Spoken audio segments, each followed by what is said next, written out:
Bonjour à tous, c'est le Dulac pour une nouvelle vidéo Blood Bowl. Euh, un partage d'expérience plus que d'analyse de replay. Je vous montre, on a donc en fait c'est l'aventure Halfling évidemment. Euh, on est tombé contre des orques avec une TV 1 435 000 et nous du coup ça nous a laissé un chef cuistot, Morgentorg, un assistant, donc là on en a déjà pour 500 000, plus Cindy la star qui lance des bombes. Voilà. Euh, voilà. Donc on a pu démarrer en défense. Donc on va se mettre du côté de l'orque qui a démarré en attaque. Et on va voir que en fait mon idée c'est de vous montrer que selon les match-up, il y a des stars qui sont plus ou moins pertinentes. Là par exemple pour 500 000, euh, alors même si avec qu'un tacle en face, je me suis dit que Morgentorg, pour tenir le flow physiquement, c'était vraiment pas mal. Et là on voit le placement de départ. L'adversaire en fait il va laisser Morgentorg libre. Donc on tire Blitz. Et on peut directement les percuter un blitzer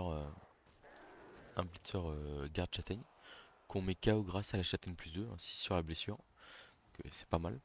Dans la foulée, je vais aller protéger mon blitzer, mon blitzer tac frénésie, et j'arrive à mettre un halfling sous la balle de manière assez. Enfin, j'ai 3 esquives pour le faire quoi. Voilà, et là on désorganise directement l'attaque adverse. Surtout qu'en fait il avait prévu de s'investir plutôt à gauche du terrain. Faut voir aussi qu'on lui a volé ses 2 ou 3 relances. Voilà. On s'arrive sur un halfling, il le sort pas en plus. Ah, et là on voit il colle des joueurs sans bloc à mes joueurs en plus à l'opposé de la balle entre guillemets. Forcément pas ça. Il arrive à pick up la balle, mais par contre par exemple on le voit, le troll abandonné, euh, le bigoon bloc garde abandonné ici. Donc j'ai le troll bloc, hein, le troll bloc, le marbre bloc, la star de l'équipe, qu'enchaîne avec une deuxième sortie. Enfin une sortie plus un KO. Alors ça régénère, hein, mais sauf que on va dire on prend un gros avantage physique direct. Là, je vise le gobelin avec Morgentorg en me disant essayons de faire mal physiquement. Alors, on passe pas l'armure du gobelin avec Châtaigne plus 2, malheureusement. Là, ce qui est trop bien, c'est par exemple, on a un homme arbre qui est collé à un bigoon, un bloqueur costaud avec bloc et bloc garde, c'est quand même pas mal. Du coup, le sournois décide d'aller mettre un petit coup de crampon au gobelin. Grâce au sournois, je me fais pas expulser et je fais un magnifique 7 sur l'armure. Il y a Cindy qui balance une bombe, ça me permet de stun un blitzer et en fait, c'est bête, hein, mais là, la bombe qui est balancée, c'est un 3+. Et en fait, chaque joueur qui est couché, là, on est à +3 sur le terrain. C'est hyper important pour éviter qu'il y ait une attaque rapide qui nous passe devant, quoi. Et donc là, double crâne en entrée de tour. Alors, le porteur avancé, le buteur Tacheten qui se prend une épaule disloquée, moins 1 en force. Heureusement, la petite carte fonctionne. Et là, je commence à me dire, +4 sur le terrain, mais attention, parce que +4 sur le terrain, fin du tour. Ouais, j'ai même pas démarré mon tour 2 quoi, hein. C'est vraiment fort. Le problème c'est que il y a 2 KO, il y a 2 joueurs sortis mais avec la petite carrière à la régénération, ils ont pu être sauvés. Et donc je me dis, il faut absolument, là c'est une situation où il faut vraiment verrouiller défensivement parce que si jamais je prends le touchdown sur, euh, sur cette phase de défense, autant vous dire que ça peut revenir à 11 en face et potentiellement me poser de gros problèmes, quoi. Voilà, donc tout le monde court en défense.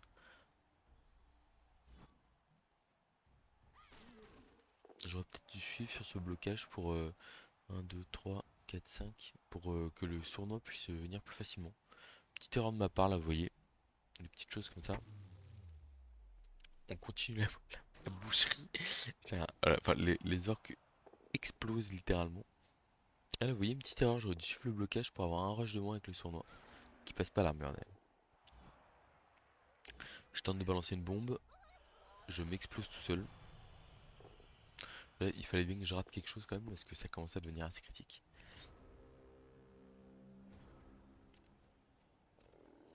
Donc on démarre le tour 3, on est déjà dans la grosse galère.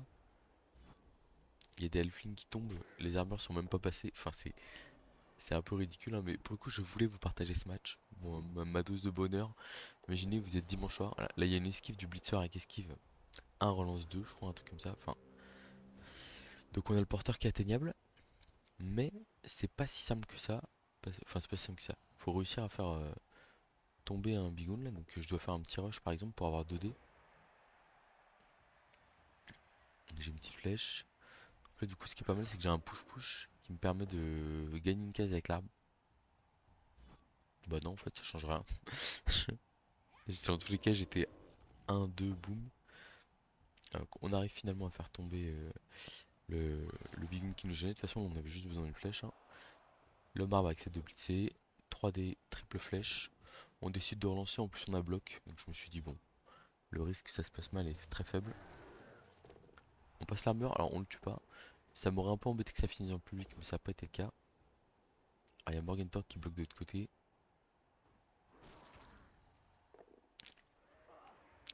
Là, je décide d'aller marquer l'orc en face, hein, parce que il est tellement au fond du trou que je me dis, bon, au point où il en est.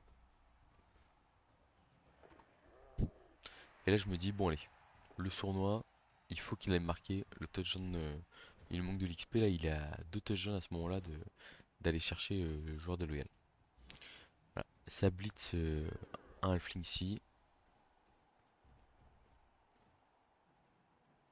Et puis en fait, voilà, vous l'aurez peut-être compris.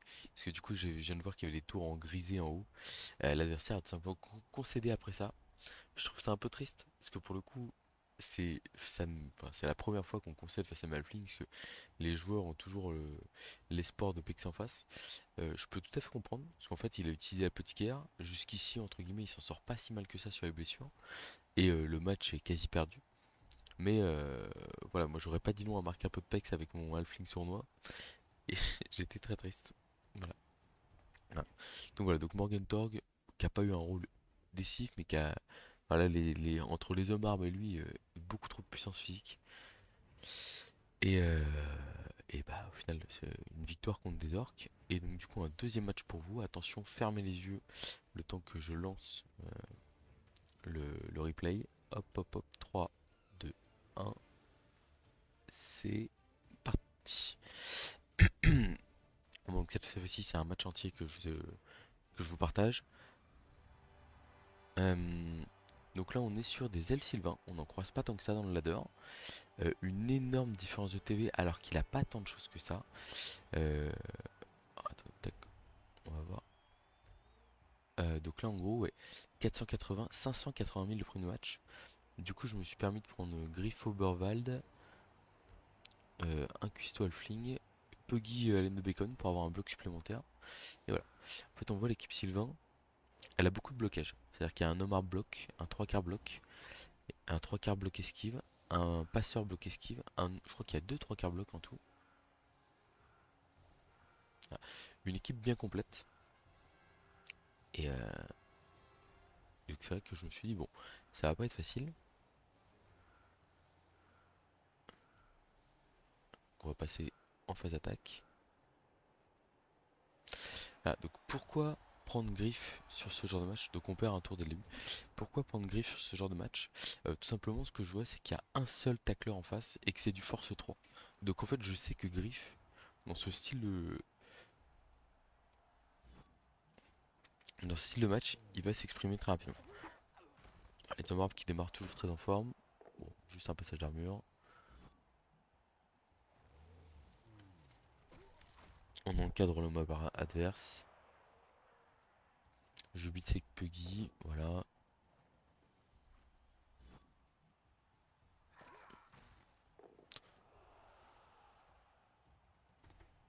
Donc là, je me rappelle, j'ai fait une petite erreur. Donc je fais un beau petit rideau, hein, pour protéger la balle au cas où ça tourne mal.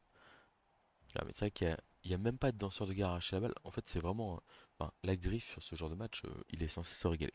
Un petit 2 pour ramasser la balle, pour justifier son agilité de plus. Donc là, regardez, je fais une erreur. J'agresse le joueur adverse.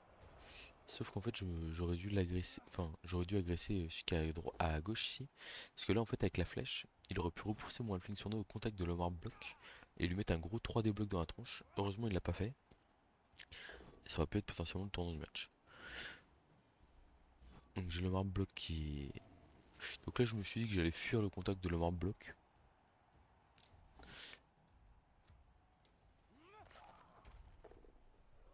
Les armures de Halfling toujours aussi solides hein, évidemment. Ouais, donc on a une infiltration adverse dans le terrain. Alors là j'ai été étonné, il allait faire une esquive, il l'a directement relancé et j'étais en mode bah en fait mec, t'as t'as comment? T'as deux relances, enfin garde-les précieusement quoi. Donc une infiltration L-Sylvain, mais comme vous voyez, il y a quand même un gros couloir qui est ouvert à gauche là. Donc je vais pas hésiter une demi-seconde. Un bloc de marbre pour partir sur la gauche. Un petit blitz de griffe pour libérer un joueur. Bah, pour l'instant, pour l'instant, donc on spam un petit rush avec parce qu'il a sprint équilibre, un griffe overval, donc on reste pas mal. On a un 2D de Puggy ici qui fait pause sur un danseur de guerre. Je suis en mode ok, ça régale. Pas de passage d'armure, mais pas grave.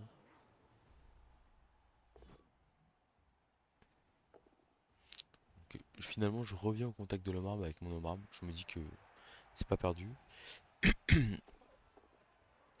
Je replace les petits halflings pour protéger Griffo Bavald. Et je me dis la priorité c'est l'agression de danseur de guerre à +2 avec le halfling sournois. Et ça part KO. Et une nouvelle fois le sournois vital. Voilà. Là on arrive à avoir un 1D avec un halfling à poil sur un 3 quarts bloc. Et en vrai je me dis plutôt que de faire l'esquive 3+, le 1D si je fais flèche, il va au contact de l'homme arme. On vient marquer un receveur avec ma force 2 et un joueur à terre, histoire de gagner, on va dire, enfin, même si on a que force 2, bah en fait, on fait enfin, c'est un joueur qui a pas bloc, en gros, on gêne quoi, des halflings, on gêne des elfes. Oh bon. Et d'ailleurs, ça fonctionne. Voilà, et le but, c'est d'éviter, donc là, la priorité absolue, c'est d'éviter que Griffo Barval puisse prendre un dé. Donc j'ai mon halfling superstar, plus un de mouvement sprint équilibre qui se fait mettre à terre et qui part KO d'ailleurs. J'avais oublié ça. Ah, là, il y a un rush danseur de guerre pour aller me porter un soutien. En fait, bah malheureusement, il claque sa dernière relance là-dessus quoi. Et donc bon, on est tôt dans la mi-temps. Moi, j'hésite pas à relancer les racines avec les hommes parce qu'en fait, s'ils peuvent avancer avec le porteur de balle, c'est quand même une grosse plus-value. J'hésite pas non plus à blitzer avec Griff parce qu'il a la règle spéciale qui lui permet de relancer un dé. Donc en fait, je parie que c'est comme si je blitzer à 3D, mais c'est-à-dire que même dans le cas où je fais double crâne, je peux relancer un dé gratuitement et faire un troisième crâne. Et faire justement un jet de dé plus simple, quoi. Voilà, donc, on s'infiltre, on envoie Puggy à l'assaut. Voilà, on fait en sorte qu'il n'y ait pas de 1D possible.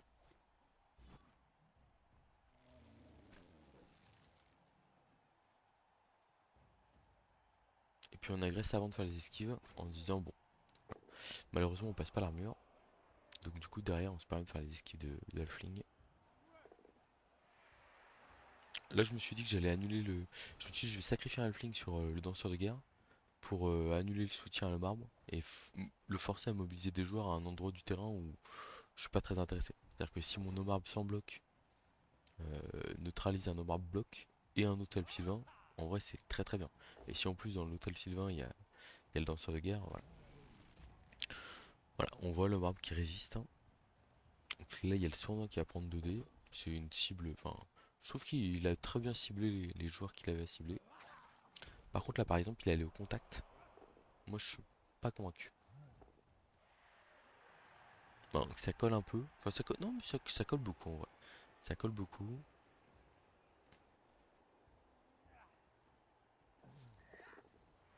Non, en vrai, c'est pas mal. Je me rendais pas compte qu'il avait si bien joué. Moi, j'étais dans mon tour là. Truc, je suis un petit rush à la map pour démarrer. Triple crâne. Bon, ok. Je prends la flèche de manière assez gourmande parce que je me dis que Griff peut mettre dans le public. Et en fait, je me dis aussi, voilà, je suis bien dans ma cage à ce moment-là.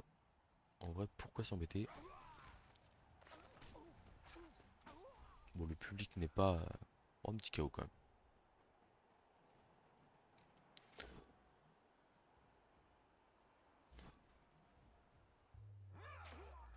Puggy.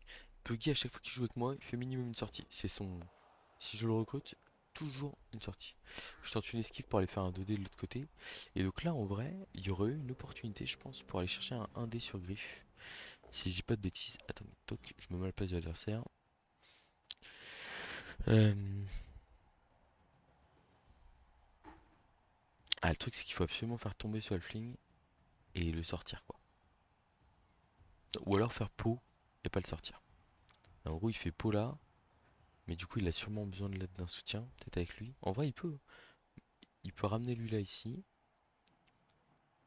Il a un dé, enfin 2 dés ici, il faut faire peau. Là, il peut faire esquive du receveur 1, 2, 3, 4, 5, 6, 7. Et il le met à la place du halfling qui est là. Et là, après, potentiellement, il y a le danseur de guerre tacle. 1, 2, 3, 4, 5. Esquive de plus, 6, 7, 8. Un dé tacle sur Griff Overall. Voilà. Dans mes souvenirs, il a pas pris ça comme option. Voilà, moi, là, je suis mais le plus heureux du monde. Je vois le danseur de guerre qui est en train de taper des halflings à l'autre bout du terrain. Non, c'est. Enfin, que c'est ma cam, hein, mais c'est génial, quoi.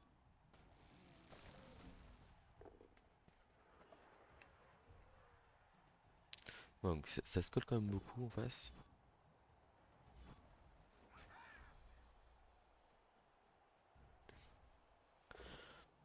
Et ça défend. Enfin, en fait, il essaie de taper. Beaucoup taper. Après, moi, je trouve que le Sylvain. Enfin, c'est très bien hein, d'essayer de mettre des coups, etc. Là, on est tour 6. En vrai, je suis pas si bien que ça. J'ai plus qu'une relance. Genre, à tout moment, ça tourne mal. Mais bon, le truc, c'est que là, rater par exemple un. Donc là, je décide de relancer. Puggy, il a aussi une relance qui permet de rejeter un dé. Vu que j'avais fait double poskel, je me suis dit, allez, je relance le crâne. Enfin, poskel crâne. Et au pire, j'avais le bloc derrière. Et du coup, j'ai la réussite, je fais un pot. Donc je peux avancer encore un peu plus la cage. Faut savoir que quand je joue Griff Oberwald, j'essaye jamais de comment. Enfin, mon but c'est pas forcément de me mettre à une case de l'embut quand. Je veux juste être en position de marquer et pas prendre des 2D sur le porte-balle. Là, je sacrifie encore mon halfling sur le dans sur le gars et je vais me permettre une petite agression à plus 0 sur le bloc esquive adverse. Bon, deux fois stun, pas grave. Ça se cumule pas hein, malheureusement. Donc ça continue à beaucoup coller en face. Ah, mais le truc c'est que coller c'est bien, mais quand il y a Griff Oberwald en face, bah c'est souvent pas suffisant. Une petite sortie sur un fling, rien d'étonnant. Donc dans ce de guerre qui va aller taper mon halfling chef. Ça tombe. L'armure 7 qui me sauve. Et là ça colle griffe avec. Ça colle griffe. Ouais, franchement je pense que il aurait réussi ce rush à la marbre qui était très bien joué, hein. J'aurais pas été hyper serein. Parce que j'aurais peut-être été obligé de démarrer le tour avec une esquive 3 par exemple. Et là du coup bah, en fait je peux blitzer avec griffe. En plus j'ai double pot sur le danseur de guerre mais euh, ça me permet de le repousser. Ah, je passe l'armure, hein, oh là, c'est pas mal ça, tour 7. Du coup, on peut mettre une griffe en position de marquer. Je mets en position de taper aussi le 3 quarts avec Puggy Allen de Bacon, hein, avec sa petite écharpe autour du cou. Là, donc, vous aurez donc, un petit placement ici pour empêcher de prendre du 2D sur griffe. Enfin, même du 1D, hein, je veux dire. Et le sournois, je pense qu'on va le mettre 2 cases devant ici, là. Voilà. Pour, c'est vrai que si je me fais expulser là, on peut potentiellement avoir la situation où il y a un elfe qui vient là et il peut aller chercher, genre il ramène lui pour annuler le soutien et lui il va un dé, mais c'est un dé sans tacle, c'est pas fou, hein.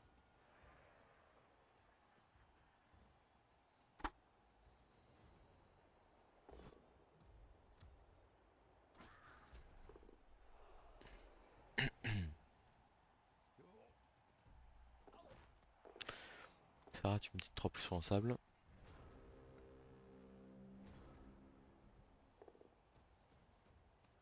Ah oui, j'y suis allé. Bah, vous voyez, là, je trouve que c'est mal joué ce que j'ai fait. Je suis allé faire un rush de marbre, en plus de prendre le risque de pas blitzer. Alors, j'aurais pu, au pire, si je faisais un sur le blitz, faire un blocage avec un fling, je crois. Attendez, je me remets en avant là.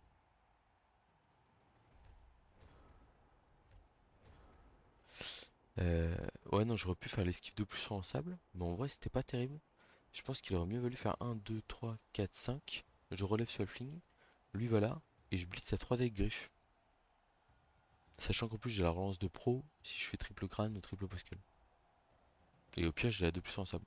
Ouais, là le but de Lamar n'était pas du tout raisonnable. Bon, on va dire ça a marché, mais je décide de mettre un 2D avec Puggy. Bon, pas très raisonnable non plus, hein, il faut le dire. Surtout que j'ai plus la relance de Puggy. Ouais, j'ai pas mon tour 8 était pas dingue là, il faut le dire. Je le vois a posteriori. Voilà, donc on mène un 0. Il n'y a plus de relance en face. Je crois que je vais quand même. Ouais, j'opte pour un placement anti-one turn. Où en fait, je veux rendre très difficile l'accès au halfling de gauche là. Il gagne une relance sur coup d'envoi. Je crois qu'il démarre par un double crâne ou un truc comme ça. Ah non, bon, le marbre fait tomber. Là, je vous dis que j'ai eu une petite sueur froide en voyant le passage d'armure de le marbre. Double crâne, mais il la bloque. Et donc, du coup, il relance. Et il a gagné une relance. Du coup, double pot. Mais ça tient.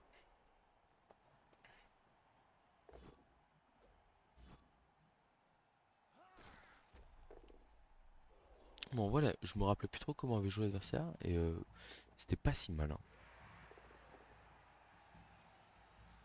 Bon, sa balance dépasse. Il n'y a pas eu d'émeute, il n'y a rien. Enfin, de temps mort.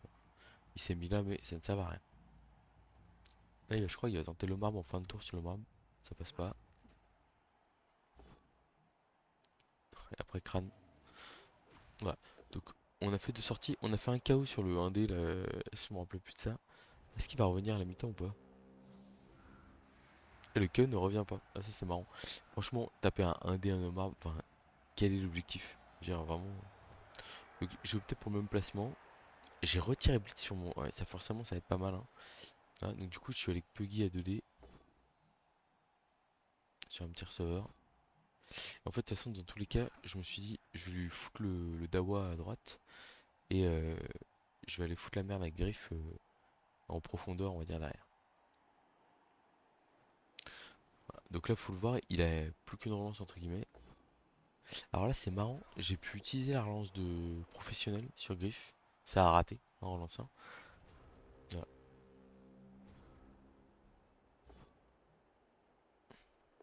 Clomar adverse qui s'enracine direct. Donc là, je peux vous dire que j'allais pas utiliser stabilité.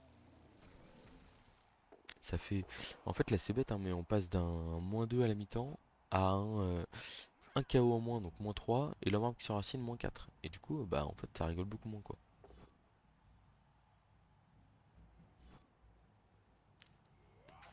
Ouais, et on va arriver sur la gourmandise du match. Et pour une fois, elle n'est pas de mon côté. Donc là, donc il passe à 7 contre 10. Bon, 7 ennemis, ce qui est le marbre qui est encore là, hein. Hein. Puggy qui résiste à un blocage, toujours très bien. Et là, regardez. Donc il crame sa seule relance sur le pick-up, c'est tout à fait légitime. Il balance une petite passe au danseur de guerre. Très bien. Et là, et là, et là. Et ouais, il fait un rush. Alors, certes, il est encore à portée de mes joueurs, etc. Mais en fait, enfin, il est à portée de Halfling. Alors oui, il va se prendre 2D au Halfling sur le danseur de guerre, mais c'est pas dit qu'il tombe et il peut potentiellement marquer au torsion, etc. Et donc là, je me dis, il vient d'utiliser à la peau sur la commotion de danseur de guerre. Griff est encore loin. Il faut absolument assurer le ramassage de balles et, euh, et, euh, et puis gérer le truc, quoi. Donc on fait un petit rideau de protection. Je regarde immédiatement à quelle portée le danseur de guerre adverse a. Et donc je me rends compte qu'il est tout juste pour aller récupérer le ballon. Donc le 3D de le marbre qui passe pas. Je replace un petit rideau de halfling. Puggy qui fait un petit bloc 2D sur un 3 quarts. Pas sur l'armure si jamais mauvais. Donc on arrive à pick up la balle. Et on fait un petit rush pour se mettre tout pile hors de portée du danseur de guerre adverse. Voilà. Et puis là je refais un petit rideau devant ces deux joueurs à gauche là. Et voilà. Et là ça commence à sentir bon. Même très bon. Qui va me taper mon chef. Ça reste sur le terrain, solide. Voilà. Et là il y a un play que je veux faire qui je pense est le bon on va dire pour assurer le résultat du match. Bon, je pense que c'est assez évident pour beaucoup de gens, mais qu'est-ce que vous auriez fait dans cette situation? Moi, je ramène Griff, du coup, 7 cases en arrière, et je me mets à former une cage autour de lui, voilà, en me disant, si je réussis mon 2+, et bah, c'est mon 2+, ma transmission de plus, hein, il va avoir beaucoup de mal à récupérer la balle. J'y vais avec un petit rush, je mets 3D avec Puggy. En fait, non, faut pas tomber le receveur adverse. Et j'ai un Alfin qui rate une esquive en fin de tour. Mais bon, là vous voyez, la cage, elle est assurée autour de Griff. Je vais rapidement accélérer sur la suite. Voilà, donc j'ai le Halfling Star qui se prend 2D qui tombe pas.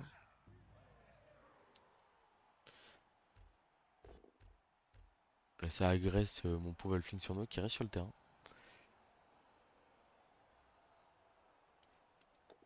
Ah ouais, je blitz avec le marbre sur le danseur de guerre. On le repousse simplement. Et puis voilà, on va avancer en cage. On met un homme arbre en pilier de cage collé, mais ça c'est pas dramatique pour nous. Puis j'essaie de protéger un peu mieux ma superstar Halfling en la mettant sur un pilier de cage moins exposé, histoire d'éviter de prendre des risques. Donc il va continuer à venir coller le porteur de balle hein, comme ça tout le temps. Mais en fait on va vraiment prendre zéro risque. Là, je reblitz sur ce guerre avec un petit rush là. On a 5 relances donc je me dis je peux lui mettre des gros 3D. Je peux l'empêcher en plus de rester au contact du porteur de balle. Voilà.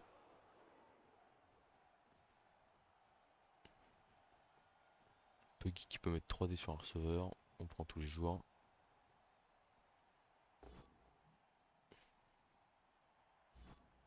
Ah, là on joue en gros bloc hein. En fait on mène déjà un 0 hein. Donc c'est à dire que le seul danger ici c'est de se faire tomber la balle. Enfin, moi dans ma tête je me dis que je fais attention parce que le danseur de guerre il a rétablissement. Donc, en gros il peut se. Il a bon quoi, il peut se relever et taper directement. Et d'ailleurs c'est ce qu'il fait. Hein. Après c'est pas suffisant pour sortir Griff de la cage.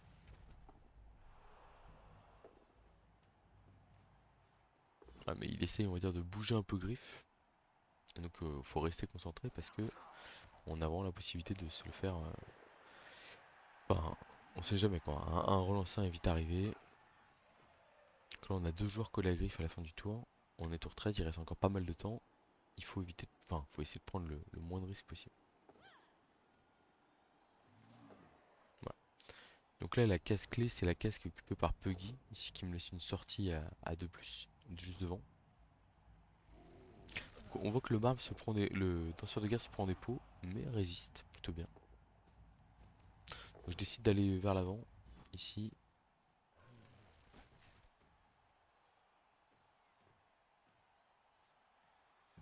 Voilà. Ouais, là je fais le bloc du FT, alors c'est un peu risqué, hein. 2D avant l'esquive de griffe, parce que sinon j'aurais pu 2D après l'esquive. L'esquive se passe bien, et donc on avance tranquillement. Le tournoi qui veut pas passer l'armure du joueur adverse.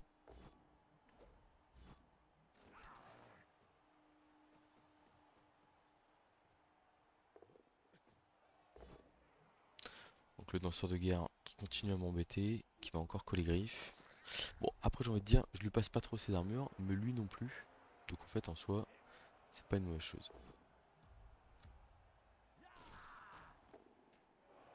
En tout cas, j'avais pas capté qu'il m'avait autant tapé quand même. Enfin, il a vraiment fait beaucoup de blocage. Je trouve il a essayé d'optimiser énormément de blocage. Donc un premier 3D sur le lanceur de guerre, ça passe pas. Là, on va faire un deuxième 3D. Bon, en plus on a un pot cette fois-ci. Mais on passe pas l'armure, hein. On n'y arrive pas.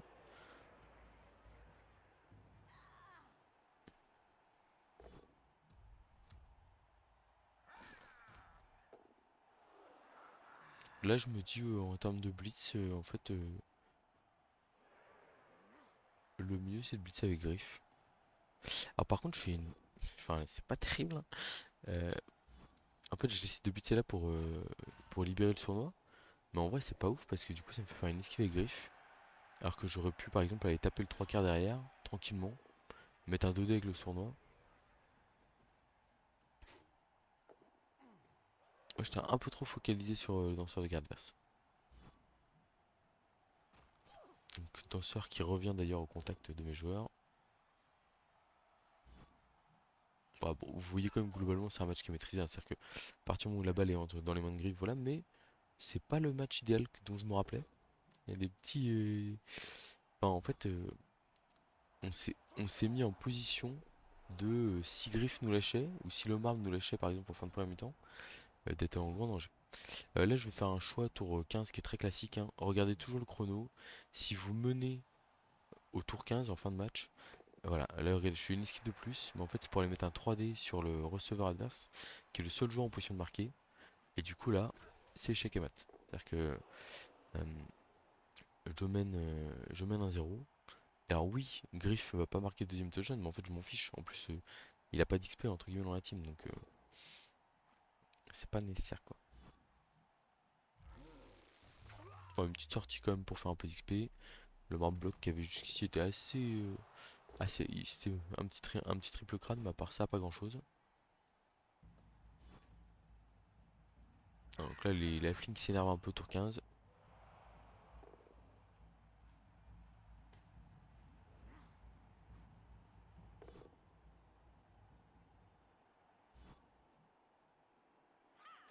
Ouais, c'est trois passages d'armure sur, enfin, sur 4G tour 15, là, c'est pas mal. Là, il fait le choix de blitzer le FT. Bon, pourquoi pas. Une petite sortie, commotion, ça va, rien de grave. Rien de grave. Donc, on va avoir un match plutôt tranquille. Et donc là, du coup, je vais faire un choix qui est, on va dire, assez logique, hein. C'est celui d'essayer d'aller marquer avec non pas